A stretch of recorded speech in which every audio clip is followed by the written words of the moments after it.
So this morning we're over in Largo, Florida. It's just a short drive across the bridge from Tampa. We heard about this couple, Marc and Marsha, who are currently homeless and living out of their vehicle. We thought we'd come over and learn more about their story and see if we might be able to help. I'm Bruce Johnson, and Tampa has always been my home. While some know me as their go-to person for business insurance, I'm really just someone thankful to live in such a beautiful place that's given us so much. For my wife Beth and me, it's all about the wonderful and giving people we've met along this journey. So join us as we explore Tampa, meet some others who are giving back, and also meet some others who are less fortunate that could use our help. Hi guys, I'm here. I had the privilege today to meet Marc and Marsha Bronner, and their situation is unique. They're currently homeless. You've been out of your home for about how long? Since July 8th of 2018. Okay, so they've been since July of 2018. They've actually been living out of their vehicle, and it's not a situation of being able to afford rent. They actually they do have a monthly income. They can actually afford a market rent of somewhere of $1,000 a month, or preferably less if possible. They're open to what kind of places are you open to? You're open to a house, apartment? If we could get a 2-bedroom apartment, house, mobile home, it doesn't matter as long as it's livable, as long as it They accept the will pets because accept they it. need them, Yeah. and me being disabled is a big issue. That's the problem. Right. So from the way it went down, it was these guys actually had a mobile home that they owned outright for, Yeah. and they'd been paying rent. They rented a slip in a park, paying the rent every month for 10 years. So they were there 10 years, and new ownership came in. Is that what happened? New management came in and decided they were going to clean house and move or evict you guys out of the park. Do you know why, or were they evicting other people too? Or Yes. We didn't even know what was going on until we researched it after we were out, because we weren't aware that the others were out already. The thing was, every person that was forced out like we were, their homes and property suffered the same fate. Some of them were looking for a new place to live. So were you physically escorted off the property, or how did they take your home? Well, we left on our own because they told us if we stayed until July 9th, the date on the writ, we would have been arrested, not physically removed from the property. Arrested? We would have been arrested for trespassing. we Oh my left 2 gosh. days before that. Our vehicle impounded and destroyed, and the pets put down. It was at this point Marsha went on to describe why they've had such a problem finding someone willing to rent to them. Well, there's 2 things coming up on their background check, and they just need someone willing to listen. The first is an eviction filing by their former mobile home park owner, citing $640 in unpaid rent.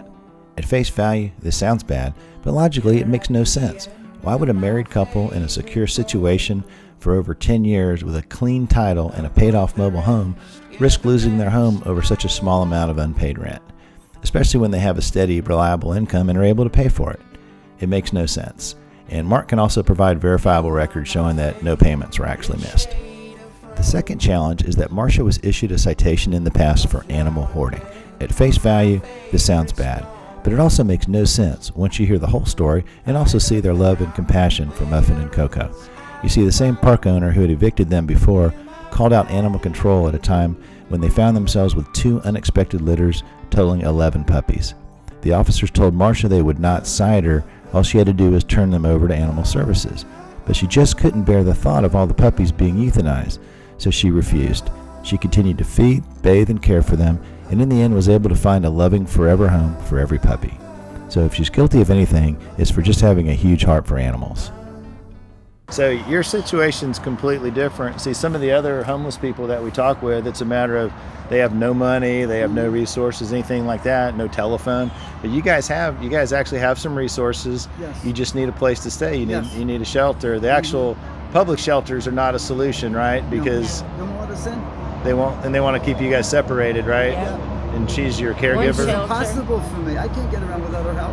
One Right, shelter right. told him that if he could not be able to lay down on a mat by himself, get up by himself, move around, that with his medical issues that he's got now, he was too much for them to take care of. He couldn't stay there.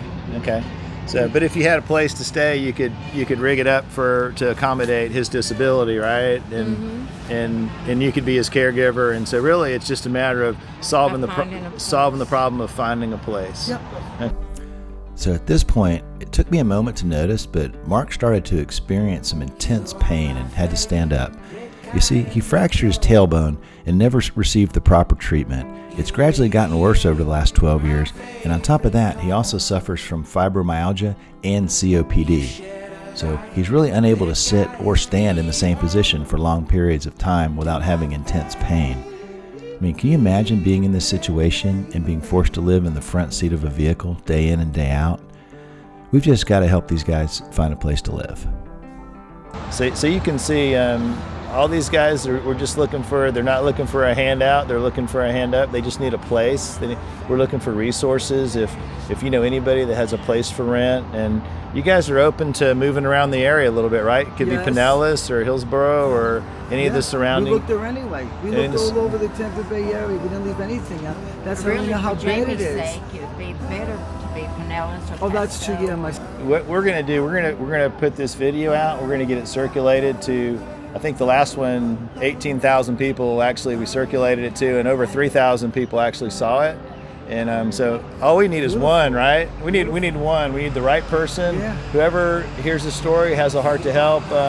If it's on your heart, we just ask you to step up. At the end of the video, I'm going to put some contact information. You can reach out directly to Marsha and Marc if you're able to help, and or feel free to reach out to me also. And we need a 2-bedroom.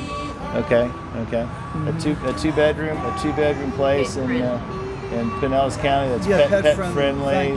They have 2 very friendly service dogs. I've met them, and they're very Muffin and Koko. Muffin and Koko. Milky Chihuahua mixes. They bark for attention. Non-violent. They can make friends with men, women, and children. Yeah. Yeah. So it doesn't seem like it should be that hard. We just need the right person to see this video and be willing to help. So thanks for taking time to watch, and God bless.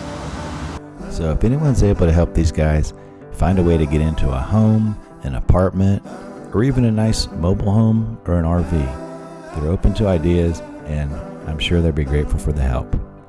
Thank you again for taking time to watch and for taking time to care.